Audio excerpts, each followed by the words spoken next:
All right, welcome back. We are Game 3001, that's AI for games, in the summer 2021 semester at George Brown, and it's week 6, part 1 of our broadcast, and we're talking about a few more things about A-star pathfinding and heuristics. I'm also going to be discussing a bunch of other things today as well, so let's talk about those things as we go forward.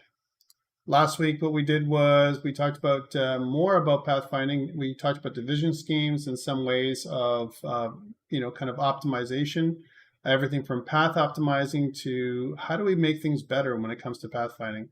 During our lab, we created neighbor references for each tile and almost made them smart, created almost like a smart tile system, I would say. We also explored Euclidean and Manhattan distance heuristics, and we prepped some data structures for our pathfinding algorithm that we're going to be doing today in today's lab. So what are we doing today? We're going to be talking more about A-star pathfinding and more in depth about pathfinding heuristics to help you with your midterm test next week. I'm also going to be doing a very short midterm test review. A couple things that are due. Lab 6 is going to be due on Sunday at midnight, as well as assignment 2. So those two things are due. Assignment 2, again, you have to sign up for groups of up to 2 members. Most people have done this already. I've looked online. This is good. I'm also going to release, and they should be available to you, assignment 3 and 4 today.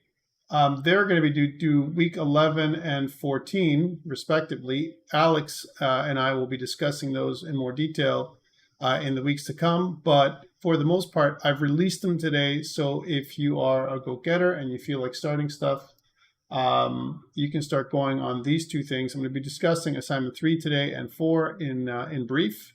For the most part, again, you need to sign up for groups for these ones. For both of these two groups, assignment 3 and 4, they are both 3 members. Okay, so again, in order for you to see assignment 3, you need to sign up for groups of up to 3 members for assignment 3. As you can see, if I'm allowing 3 members and Alex is 2, that means that it is going to be a much more difficult and more involved assignment. And as you'll see, as we go forward, we continue to make it so that it's a little bit more challenging for you guys. But also, it's not that we want to make it challenging necessarily. It's just that that it is very challenging material, right? It's something that you're going to be kind of learning about, and it's new for most of you. So there are 2 new group sets. So one of them is A3 groups. Okay, so it's a different group set than A2 groups. Right, and the other one is A4 groups. Okay, so I just wanted to talk about those 2 things as it's coming up. So the reason why I'm mentioning these 2 things, because what we've done in the past is allowed you to switch groups between assignments. So let's suppose you start off assignment 3 and you're with a group of 2 other people and things aren't just working out. You finish assignment 3 off, and then you can join another group with another group of, and use their base from assignment 3 to make assignment 4. So again, it gives you a little bit of flexibility in terms of who you're going to work with. There are 25 groups that I've created right now for assignment A3 groups and A4 groups. So you have a chance to connect with either one of those 2 ones. I recommend start thinking about who your group members are going to be. You've already had experience most likely with a member that you're working with on assignment 2. Hopefully you're not working alone on this one, and then you'll be able to do assignment 3 and 4. Okay, so I'm going to talk about assignment 3 and 4 kind of at the end of what I'm going to be discussing today. So again, I've released these 2 things early. Definitely this one is early. This one we're supposed to talk about today, but I'm releasing this one together with this one so that you can see the whole project from the get-go. Okay, and I want to give you maybe we'll have a chance to look at a project that another student has done in a previous semester, so I can show you what the outcome would be like, what we're looking for. Okay, so that is this week. Let's take a look at our schedule. Again, we're sitting at the week of June 14th to the 18th, kind of stuff. That's what we're we're heading, or June 20th, I guess would be the Sunday. And then, so again, assignment 2 is due on Sunday. Please don't forget to submit it for full marks. It is based on the stuff that we've been discussing so far these last few weeks with pathfinding. Remember that you can't just submit a white screen. It needs to be an interesting map. I'm going to put I'm using air quotes here, which means you need to find a way of kind of loading that map. It could be one single map that is related to the tiles in the back end. So it might take a little bit of level kind of creation, if you will, where the back end, which is the grids that kind of the grid system that we're building together, is going to give you a structure for pathfinding, and then the front end, the user's just going to see kind of an image or a set of tiles or whatever that are going to be layered on the map to make it more interesting. So please remember that you need to do that as well. There needs to be for assignment 2, just to go on with that, music and sound effects. It's a small game kind of experience that we're asking you to kind of create. So please make sure you go through the assignment 2 document in details in order for you to get maximum marks for you and your partner. Okay. That is assignment 2. Next week, like we mentioned before, midterm test is coming. It's going to be released on the Monday, okay? On the Monday of next week. It'll be due at the end of next week, all right? So that's when the midterm test will be due. You'll have 2 attempts to do it. It'll be true, false, multiple choice. So it won't be, something that you won't be able to complete within reason. Even for those people with accommodations, it should be no problem because you're going to have 2 attempts and, on this one. It'll be a series of questions that are going to be taken from weeks 1 through week 6. So that's up into and including today, right? So that's what's going to be on your midterm test. It'll allow you to, I guess it'll encourage you, I think is the better way of doing it, to go through the material that we've shared with you. So Alex and I have put these slides together, and the stuff that I've been talking with you during lecture, it'll give you a chance to go through the material one more time and absorb it a little better. It'll be in your brain, and for the most part, what it does, the midterm test doesn't hurt you. It mostly helps you because for those people who are having challenges with the coding and all that kind of stuff, the midterm test is kind of a balance between, kind of the theory part, right?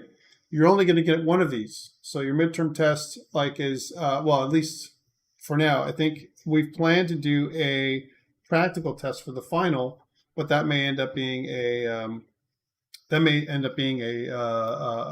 true false multiple choice test as well. That's on Alex. But I'll definitely discuss it with him when he comes on board next week. Okay, because I know that we're kind of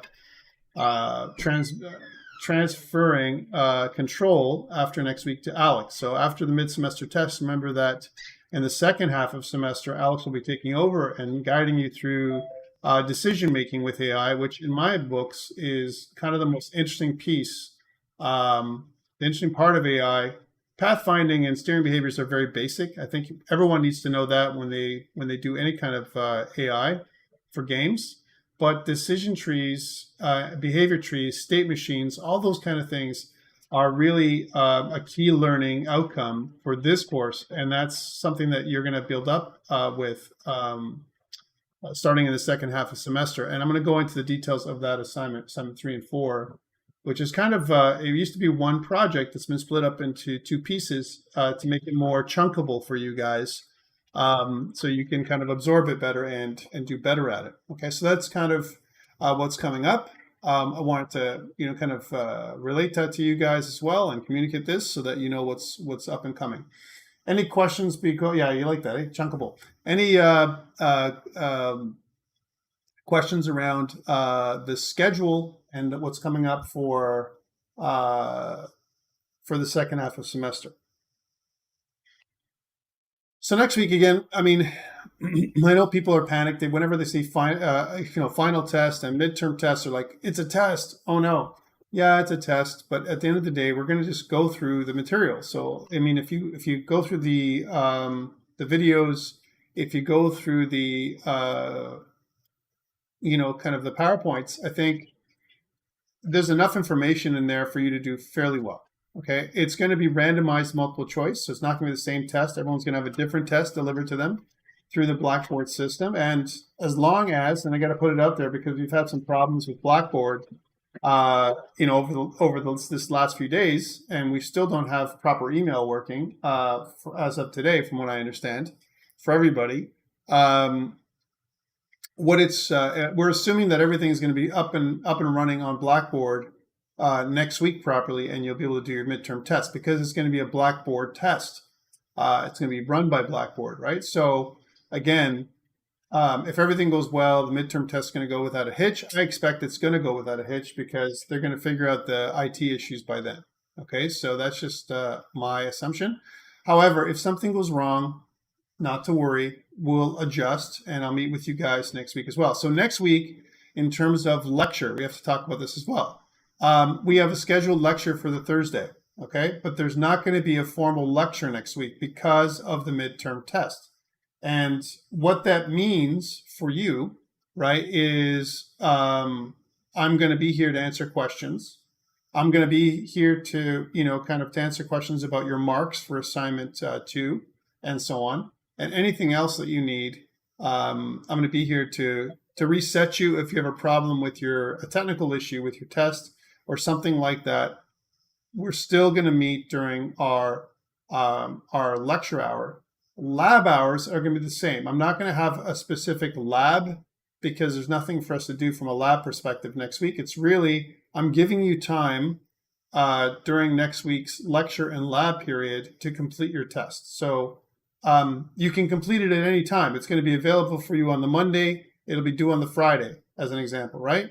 Anytime during that time. I'll open it up on Monday so you can complete it. But if you need assistance or if you have a question about a question on the test or something like that, and you want to do a second attempt, or you just want to wait till the Thursday to do it, I will give you the chance to do it on the Thursday. You'll have this time available to you. If you've already finished it, let's say by the Monday, then the great thing is you'll have, I'll give you back time on the Thursday, and you'll have a chance to, to go through your materials or do whatever you want, or study for something else that another exam or something else like that you've got going on for next week. Okay, so that is the schedule for next week's lecture. Okay, again, any questions around the schedule before we move into the material for today? I wanted to go through all that because I want to make sure you guys are all kind of up to date on, the schedule, the plan going forward from today on. So really, we only have one short week. This is the last lecture for the first half of semester today, and it's not going to be a long one because I'm just going to be going over some more details about A-star and heuristics and what those look like. And then I'm going to let you guys go for a bit. We're going to meet again back during our lab hours. In the lab today is going to be interesting in that we're going to put together our pathfinding algorithm. So please make sure you attend today, or at least watch the video. I'm also going to be talking about the assignment 3 and 4 in details after this. So I'll make a separate video for those. So I'll stop recording and then start recording assignment 3, and then stop recording and re-recording assignment 4. So you have all that detail in here. So if you ever need to go back and see what we're looking for assignment 3 and 4, you have details that are recorded for you. Okay, without further ado then, if there's no questions, let's move on to the main event. So we talked about A-star, right? And we talked about A-star as just one pathfinding algorithm. A-star was kind of an extension that we've talked about of Dijkstra. And Dijkstra, if you remember what we talked about last week, Dijkstra's algorithm is more of a robust, well, I would say more detailed. It's not as efficient, if you will, as A-star, but it's more, sometimes it'll find a better or optimal path compared to A-star. So that's one thing that that Dijkstra is compared to A-star. Well, one of the things we want to talk about today is a few different heuristics. And we've talked really briefly in lab about the heuristics, what they are. But I want to talk here in lecture as well to support what we talked about in lab a little bit more detail. So that's what we're talking about here. So really, if you think about what we're doing graph traversals, and what I'm going to do is consider a square grid, because that is what your assignment is based on, a square grid, okay? So if we have a bunch of obstacles, giving a start and cell and a target cell, what we want to do is we want to reach the target cell, if possible, and I'm going to talk about this as well during lab, as quickly as possible. So we don't know if it's possible. There may not be always a path from the starting cell to the target cell. It might not be possible because of the obstacles that you have in place, right? Especially if you're doing some kind of procedurally generated map, or in other words, random map, right? And what happens with us is A star comes to the rescue. Now, depending on how you implement A star, notice in this case, A star is being calculated across the diagonals because, in this particular algorithm, and the pseudocode that I'm going to show you, A star assumes that you have access to all 8 neighbors, right, around the grid. And I'm also going to bring up this, the Excel spreadsheet that we were using before with our grid system. And remember what we talked about. What happened there? There we go. So remember what we talked about with the grid system, right? That what we wanted to do was think about, here's our grid, and I want to be able to look at only the 4 neighbors. So the top neighbor, the bottom, the right, and the left. But again, some grid systems, like we talked about before, have top right available to you, and bottom right, and bottom left, and top left, right? So they actually allow you to traverse across the diagonals. Now, here's the thing, right? In any kind of game, if you're playing Dungeons and Dragons as an example, I'm just going to make this so you can see it, right? It's not fair for you to allow a kind of a player or an NPC, in our case an autonomous agent, to travel just across the diagonals for the cheapest path. Why? Because the diagonals in real life are more expensive than going kind of right and left or up and down, right? Let's suppose that the path from kind of the kind of on the square, so regular tiles, we'll call them regular tiles, right? Let's say the path cost is 1, right, for regular tiles. Well, for diagonal tiles, right, the path cost can be something like 1.4, right? And the reason why I'm mentioning 1.4 is because on average, that's what it looks like. It works out to be about 1.4 of the cost of traversal. Why? Because it's just longer from corner to corner of a real tile, right? So typically what we do in a game like Dungeons and Dragons is we allow you to do, because of 1.4, let's say we round it up to 1.5, we say that moving across costs 5 feet of movement, but moving diagonal, for one time, you can move 1 tile diagonal and it'll be 5 feet of movement, but the second tile will be an extra 10 feet. So it kind of compensates for that.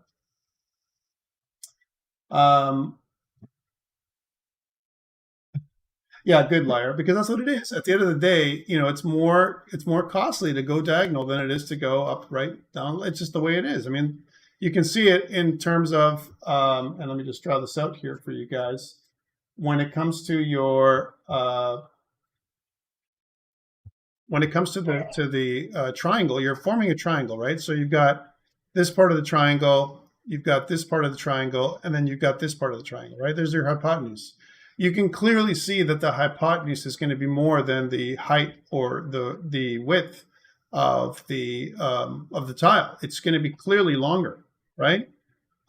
So in terms of movement, yes, we can move there, but the tile cost will be more, right? So, and that's typically what we do. Now, some games don't care about this. They don't care about a diagonal tile cost of 1.4, and they make it even, okay? That is simply, kind of according to the designer. If you think that the tile cost should be the same in terms of movement, that's fine too. So diagonal tiles could cost only 1 if that's what you wanted to do. If you had kind of 8 neighbors instead of only 4. Okay. So the examples we're going to be talking about today is about 8 neighbors, because that is kind of a more common scenario because in real life, you should be able to move diagonal, but it really depends on the type of game you're making. If it's a board game like chess, then only certain tiles or only certain agents will be able to move diagonal, and most of them will only be able to move in a straight line forward. So it really depends on the game you're making. So let's going back to that then. If we have a movement of 1.4 for diagonal, sometimes we also have turning costs, right? So maybe the turning cost, whenever we want to turn, because we want to go in the direction that we're looking, every time we turn, sometimes we can assign a value of an additional value of, let's say, 0.5, right? And, again, it really depends on, think about this in terms of fuel cost, right? So if I have a tank and I'm going to turn the entire tank, it's going to cost fuel to turn. It's just the way it's going to be. It might be a little bit of fuel, but there's going to be a fuel cost to turning. And sometimes what we want to do, again, is notice that there's a 1.4 there and a 0.5. Some people will round this to 1.5. They'll say it's going to cost 1.5 to go across the top. Or if they keep it at 1.4, they might make the turn cost 0.6. And there's a beauty in doing something like this, because in other words, if I turn to face this direction, right, then I pay a turn cost of 0.6 to turn to face, let's say, towards the bottom right. And then when I move in there, I pay an additional cost of 1.4. I'm paying a total cost of 2 to move from here to here if I'm looking in this direction, right? Turn cost could also be a factor based on the amount of turning you do, right? So for example, let's say I'm allowed a free turn of 30 degrees. So example, if I want, I'm just going to draw this out again. And I'm talking game mechanics here, guys. This doesn't have to be the way that you make it. But let's say, for example, I'm facing in this direction, and I want to turn, kind of in this direction, right? So that's kind of a 45-degree angle that I'm turning. Maybe what we say is any turn 45 degrees is free, but for every additional 45 degrees, it costs a certain amount. Let's say, as an example, it costs 0.3 points, right, to turn, right? And what that would do, right, is it would enable, so let's say we'd say something like 0.3, right, per 45-degree turn, right, for every 45 degrees. So in here, the first 45 degree is free, right, as an example, or you can even charge the player that much fuel cost, if you will, or turn points, as an example. And then for every additional 45 degrees, so I'm turning there, that's up 30, 0.3 cost from going here to there. As an example, if I'm moving up and then I'm going to the right, and then going down, that's another 0.3 because I'm moving at 90 degrees now, and I want to move directly behind me. That's going to be, again, another 0.3 and so on. And if I'm crazy, I can go all the way back and charge myself all kinds. The other thing that you can also say is per movement turn, and this is some things that happen, you can only turn a maximum of 90 degrees. I mean, that's just something that you may want to do with your, when you're moving around the grid and when you're creating an AI that has movement rules, right, associated with it, a turning speed. So turn cost might be one thing, but maybe you'll have a turn speed, as well, of some value. Let's say maximum, I don't know, something like 135 degrees, let's say, right? So that means in one turn, you couldn't move more than, from here to here, and then maybe, kind of from here to the bottom right corner, right? It's really up to you, right? How you establish your movement for your ship. But at the end of the day, this is going to affect the cost of moving, and it's also going to affect your pathfinding costs.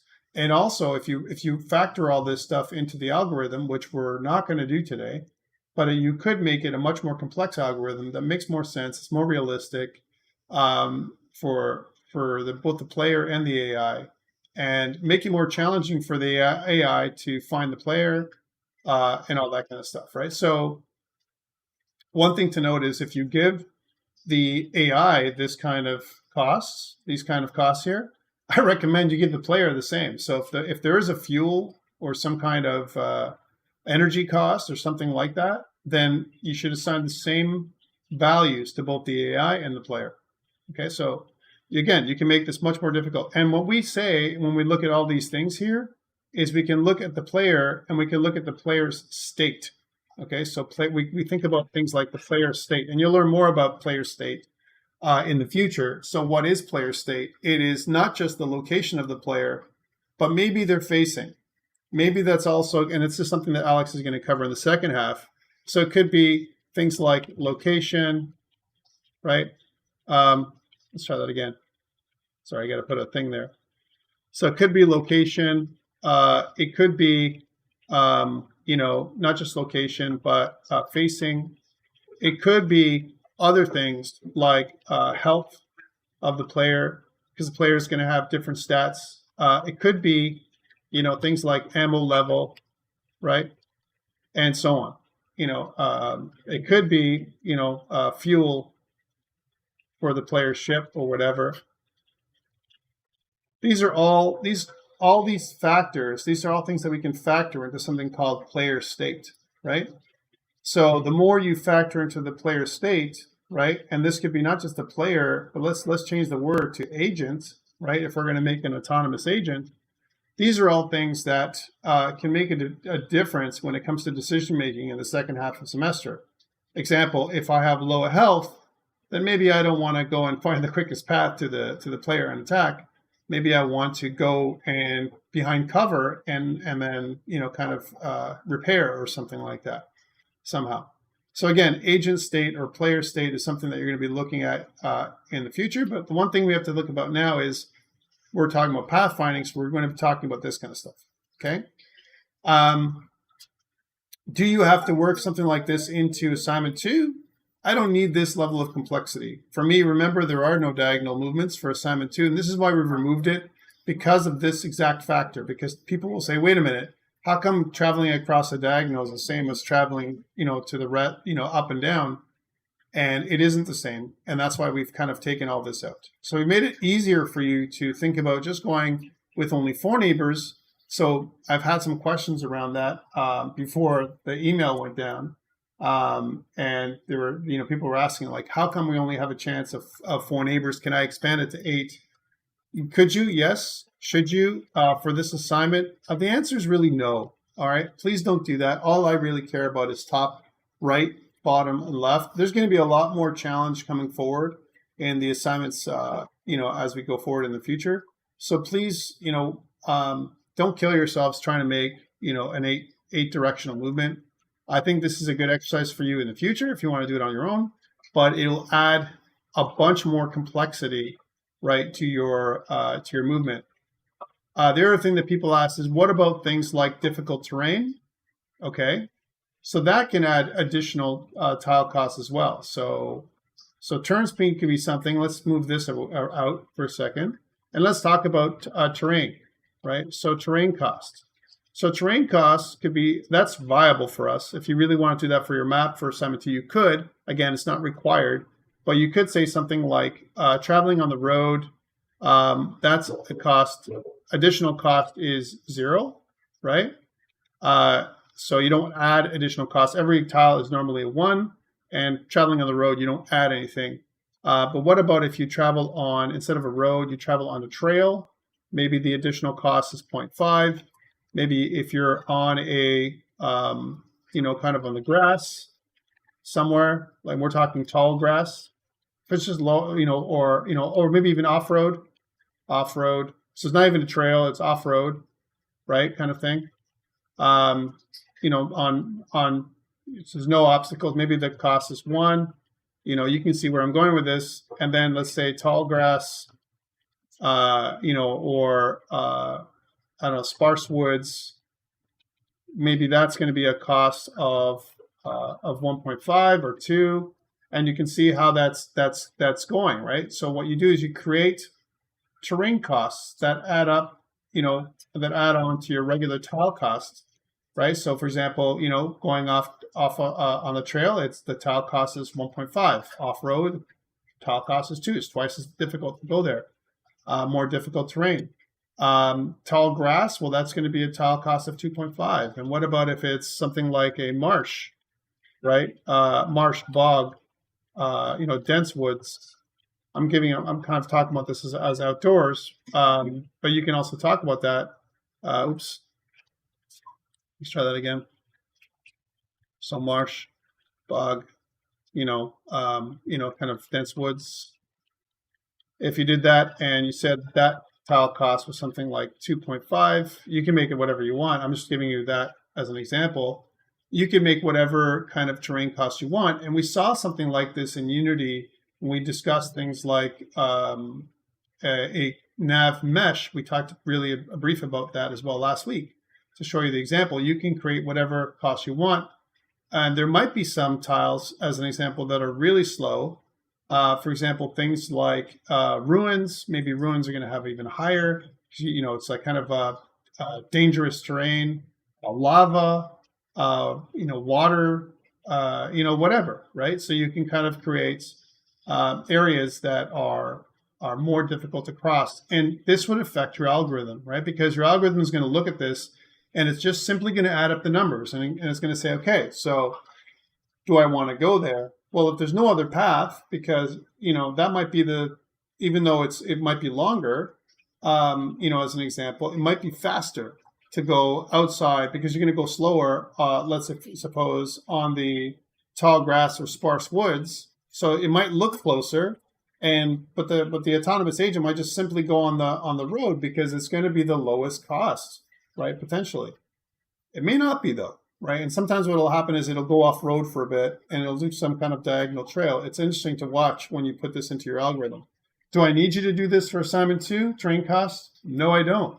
Is it something you should consider if you're going to do pathfinding in the future? Yes, you should, because this is a lot of stuff that happens in tile-based games, right? If you're going to go terrain costs. A good example of this is Sid Meier's Civilization, right? Even though you're using things like hexagonal tiles, right? At the end of the day, what you're doing is you're traveling across different kinds of terrain, woods or mountains, and some places or hills, I should say, mountains are impassable, right? For your not just your agents but your player, and that would be Fire Emblem. I mean, there's lots of ways you can do this, but so terrain cost is definitely real in most real-time strategy games or turn-based strategy games, right? Because it can slow you down, especially your AI, as it pathfinds across the game world. Okay, so that is what I wanted to talk about briefly when it comes to the grid system. Let's get back to this. So yes, we're using a square grid. No, we're not, even though it's showing here diagonal movement. Again, example, we're not, I don't expect you to do diagonal movement in your assignment 2. And I'm trying to make that clear to you because I know people have had the opinion that I was like, yeah, go ahead, do diagonal movement in assignment 2. No, guys, don't do it. Don't do it, guys. It's going to be it might be really much more difficult than you think. So we're going to talk about something called calculating F, which is really the finding cost or the total pathfinding function, if you will. So what it does is it picks a node according to the F value, whatever that F value is. And the F value is a combination of G and H. And you're going to see this when you look online, when you try and find other A-star pathfinding examples online. So what is G? It's the movement cost. We just talked about that, right? So how much does it take to move from, your starting point to the next top? How much is it going to cost, right? A lot of times what we do is, in our case, we've used a movement cost of 1, but we can also use another cost in there. And sometimes we don't just use movement cost, but we might have another heuristic. For example, the total cost in movement squares, from the goal tile all the way back to that tile. So not an estimate, but rather a calculation. All right. So that is your G cost, and you can do that recursively.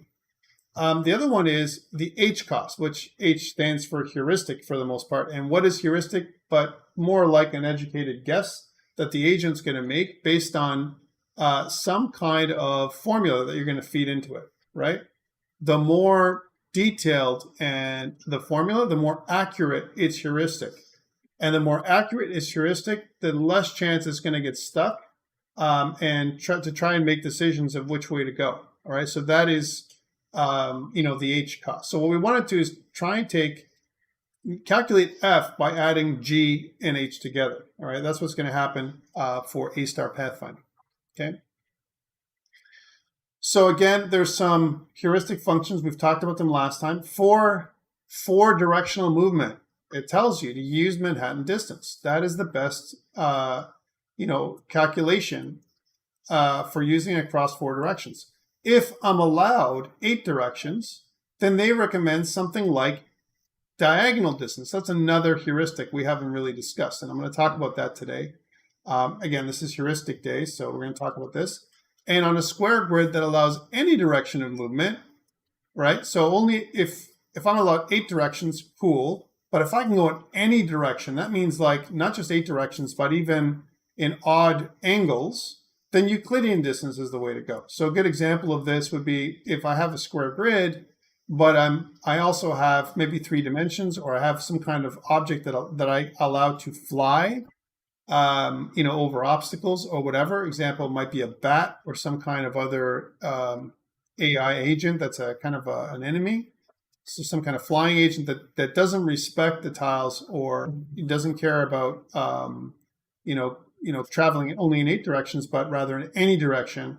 Then Euclidean distance is the best because it finds the direct distance as the crow flies between the start and the target. Okay, so that is kind of really cool. On a hexagon or hexagonal grid, then what you want to use for 6 directions of movement, again, we can adapt Manhattan distance to work across hexagonal grids, right? So that way it's like, it's not, it's the same, because just like we only have 4 directions here, we only have 6 directions of movement. Again, very popular when it comes to turn-based strategy games, real-time strategy games, Dungeons and Dragons outside kind of movement, or army tactics and those kind of things. If you're playing things like Warhammer or those kind of things, also a lot of times use hexagonal grids as well. So lots of different things we can use. And again, a very popular division scheme for a game world. Okay, so those are the things, a few different heuristics here. The ones we care about in our world is Manhattan distance and diagonal distance. We'll talk about diagonal distance a little bit, and as well as Euclidean distance. All right, so let's take a look at some of this of the A-star algorithm. So really it looks like this. We open, and I've shared this with you because, again, this is another way of looking at A-star. And this, again, is assuming that you can go in 8 directions, 8 directions. So you have 8 directional movement here, not 4 directional movement like we have in the assignment. But you can adapt this for 4 directional movement as well. So again, I initialize the open list. Remember what the open list is basically saying that these are all the tiles I can go to, right? And the closed list, you put the starting node on the open list. A lot of times, I like to put the starting node on the closed list because I don't want to go back to the starting node anymore. I don't want to loop back, for myself, right? It says you can leave its the pathfinding function at 0. So you don't, you have a 0 cost, if you will, for F when you start off. And while the open list is not empty, right? Because you want to put, something on the open list. You want to load things on the open list. You want to find the nodes with the least F on the open list and call it Q, okay? So, and this is kind of a very simple way. So how do you add things to the open list? Well, any of its neighbors, you kind of start adding things, all of the neighbors as an example on the open list. And then once you find the node with the least cost, you pop it off the open list, right, as an example. Or what I like to do is the opposite, which is, as long as there's neighbors to view, right, you only view, or you visit, if you will, whatever the neighbor is that is the lowest on the open list, and you take that neighbor, whatever it is, the lowest cost, and put it on the closed list now, because you're going to go there. So in other words, going back to our little grid again, right? Let's suppose that, we decide that the right neighbor is the one that we're going to travel to, because to the right is lowest cost. Again, I'm going to do, in our example with pathfinding today, we're going to use this right winding kind of way, because we are not going to be taking care of these corner tiles. So I'm going to use priority. I'm going to be priority from the top to the right. So that means that I'm going to start with the top. And if that's the lowest cost compared to this one, if there's a tie between the top and the right, I'm going to choose the top. The first lowest value is what I'm going to choose. Winding from the right, like clockwise direction. That's what I'm going to do, right? So if I go to this tile, then I'm going to choose, let's suppose this is the lowest cost. Maybe these two are tied in cost because my target is something down here. Let's say my goal is here, and here's my start, right, as an example. And you can clearly see as I go here that if I go diagonal, then I'm going to get closer and closer to my goal, okay? Let's suppose that this is where it is. And let's suppose that these two tiles here, are equal in cost, then I'm going to choose this tile because I'm winding to the right. Okay, that's how it works. So when I choose this tile, these are all on the open list. Open, open, open, open, right? And then as soon as I choose the tile to go to, right, as an example, these could remain on the open list if you really want to, right? In A-star pathfinding, that's what they do. And then you put this on the closed list because you've already traversed here, right? And now you do the same exercise. Top, right, bottom, left. Left, that's on the closed list, right? Because you came from there, as an example. So you can only consider these three tiles, these three neighbors. So which three neighbors are cheapest now, right? Probably this one, going with Manhattan distance. And you'll keep traversing until you can see that there is going to be at this point, probably there's going to be a tie between these two tiles, okay? That's how it's going to work. So you're going to keep on going. If there's no obstacles, you're going to keep on going to the right until you get to here and then come down if you're using Manhattan distance. If you're using Euclidean distance, you may decide to go this way, right? It really depends on the heuristic you're using, all right? But that's really what happens. So you pop stuff onto the open list as an example, and the open list is any neighbor tile that we haven't visited yet, right? So let's suppose we get to the goal and you still have tiles on the open list. What we do is we take this path. If we found a path to the goal, we take this path, and what we want to do is record it, right? We record this path, right? And after we record the path, shortest path potentially, or the first shortest path, that is a viable path to get here. But there's all these other tiles in normal A-star pathfinding on the open list, right? We want to go back and explore those tiles and those neighbors and see what the cost from going from those tiles are. For example, I have 3 more tiles on the open list. What is the total path cost if I went down instead of right? If I went up instead of right, or left instead of right? What are the costs for those? So we'll explore an area that's not just straightforward, like from here and down as an example, but actually from the left, the top, and the right as well, and for all the neighbors. So we'll create a zone, if you will, a zone of travel, right? So if I was going to annotate this for you as an example, then what we want to do is we want to create a zone that pretty much goes like this. So this is the zone when we use A-star, some kind of zone that's in there, okay? And why? Because we're going to explore other tiles around it. Depending on the obstacles, this pattern may appear differently, okay? Pattern may appear differently altogether. And let's explore that a little bit. So that is the A-star algorithm in pseudocode for the most part, okay? Continuing, what happens is for each successor, so when successor means like for each neighbor, if you will, if the successor is the goal, stop the search. So if we found the successor, if the successor is the goal, great. Otherwise, calculate the distance between the successor and the next tile as an example. And then what we want to do is the successor.h, whatever the h value is, we have 2 values. One is the traversal cost, and the other one is the heuristic cost. And we add those 2 things together to get the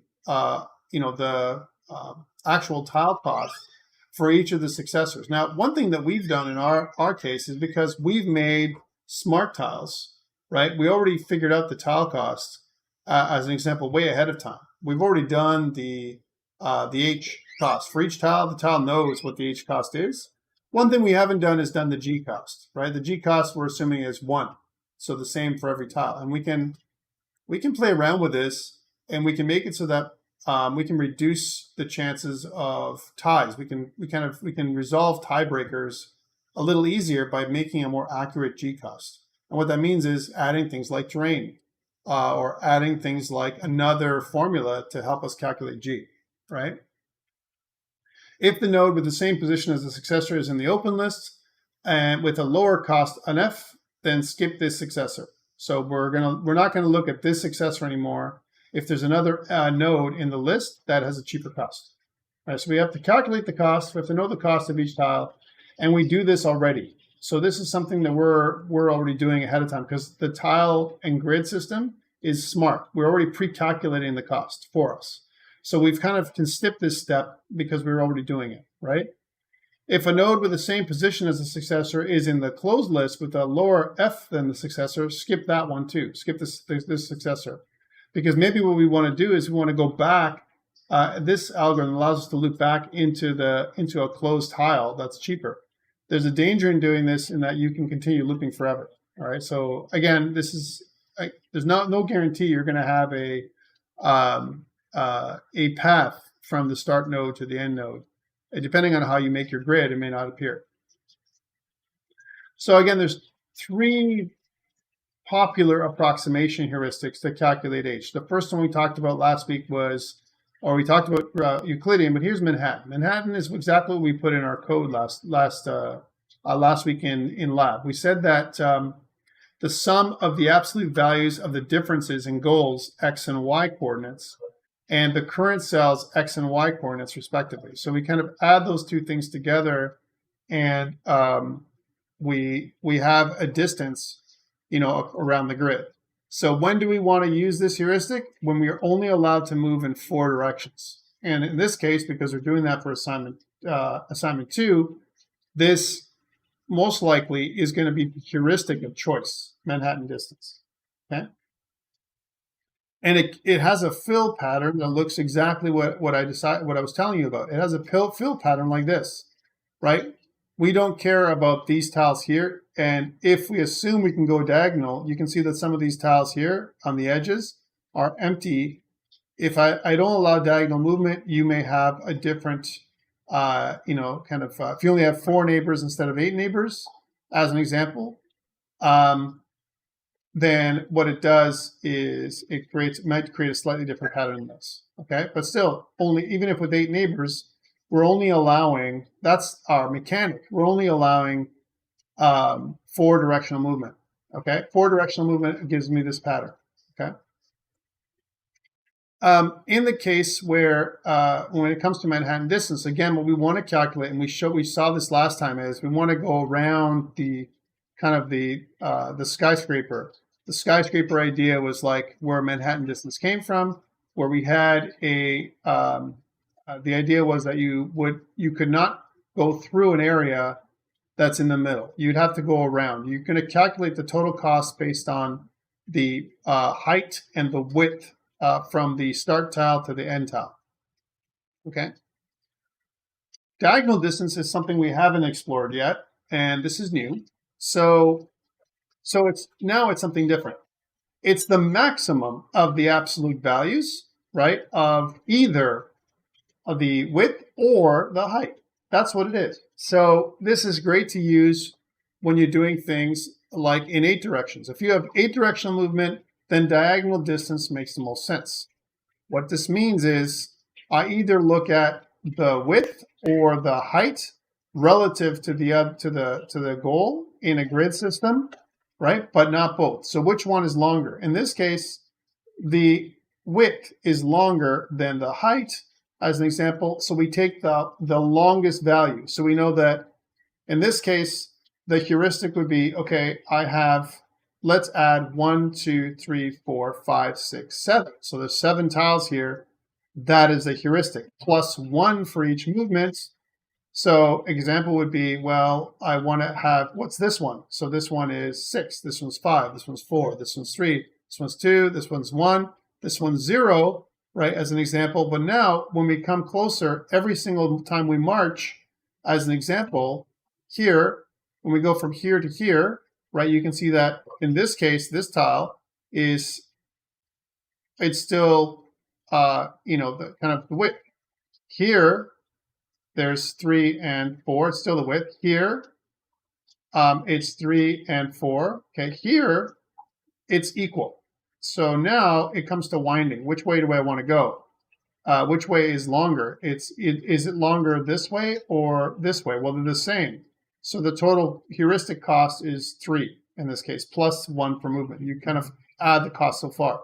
So that's a different way of doing it, right? And then what you want to do is, okay, fine, what about if I get to here? Well, here the cost is also 3. Here the cost is also 3, right? Here the cost is also 3, right? So again, you kind of march across this way because this way is 3. This way is only 1 or 2.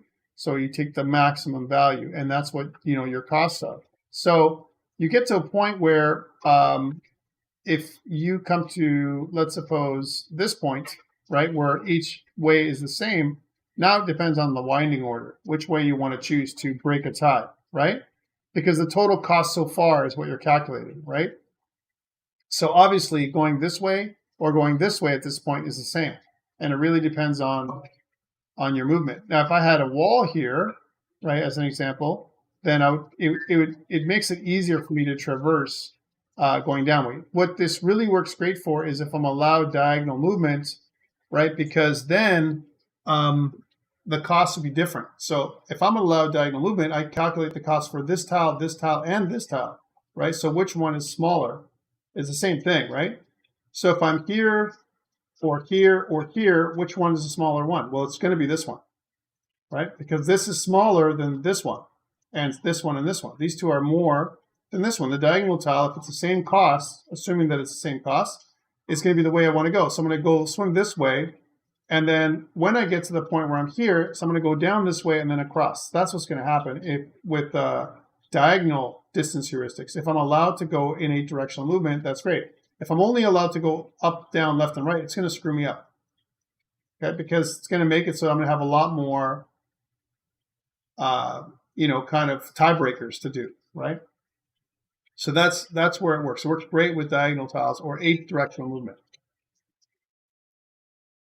And the fill pattern for the diagonal distance would look like this. Notice that you're allowed to go diagonal as much as possible. And so it's a different fill pattern than we had with Manhattan distance. Notice that one compared to this one, okay? Very similar, but again, it might be a little bit more efficient if you're allowed diagonal movement. So that is the diagonal distance heuristic. Euclidean distance, again, as the crow flies, we've talked about this as well, is what we want is the square root or the total distance. So this is almost like using the Pythagorean theorem to find the distance between 2 points. When do we want to use this heuristic? When we're allowed to move in any direction. Or again, like we said, is there a flying creature that doesn't respect the tiles at all, doesn't care about being centered at all?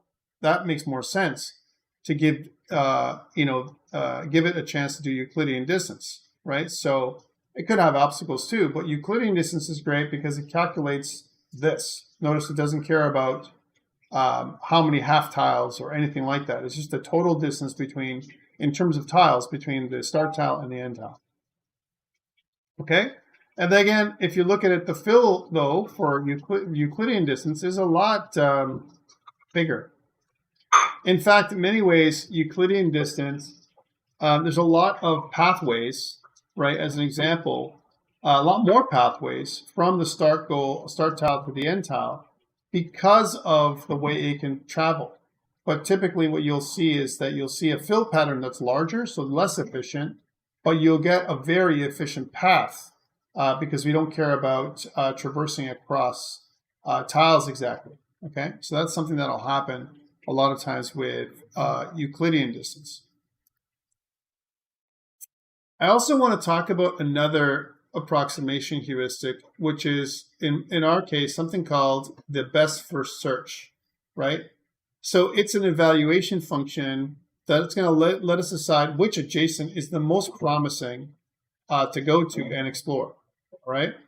So it kind of works, it kind of falls under the category. It's more like, I would say, an optimization example.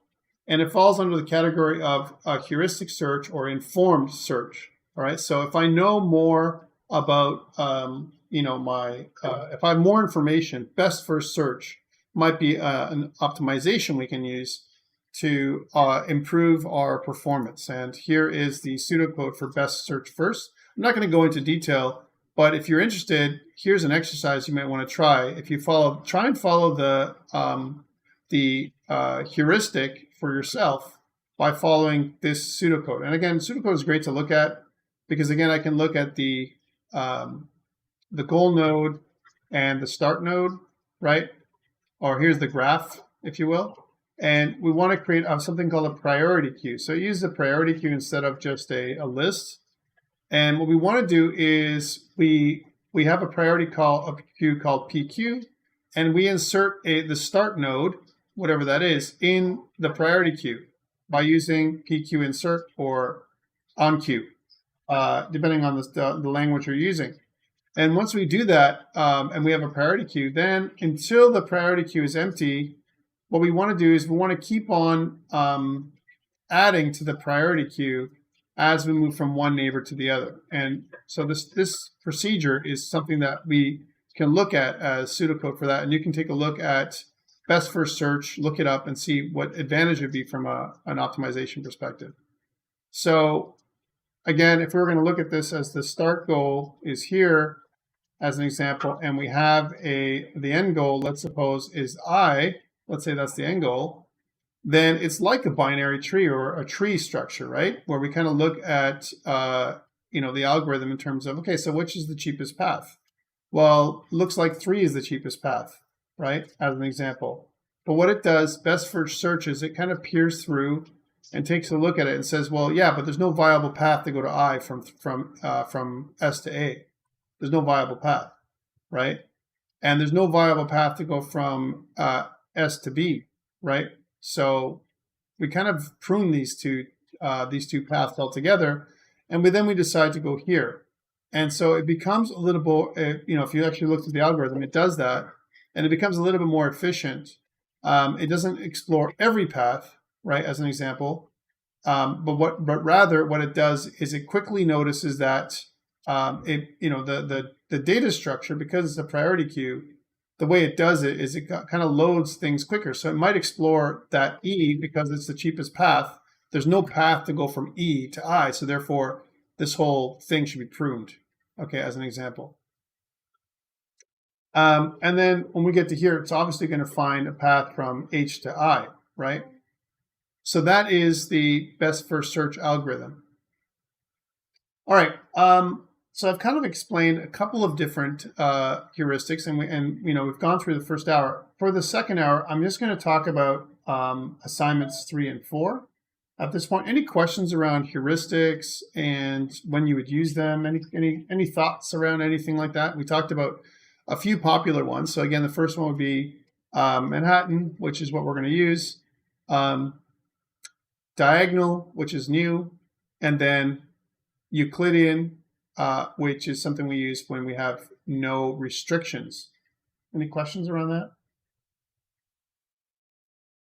Great, let's move in. I'm going to stop recording this one then, and I'm going to get to the next piece, which is assignment 3. Okay, so let's stop recording this one, and then I'm going to make a new recording for assignment 3 and 4.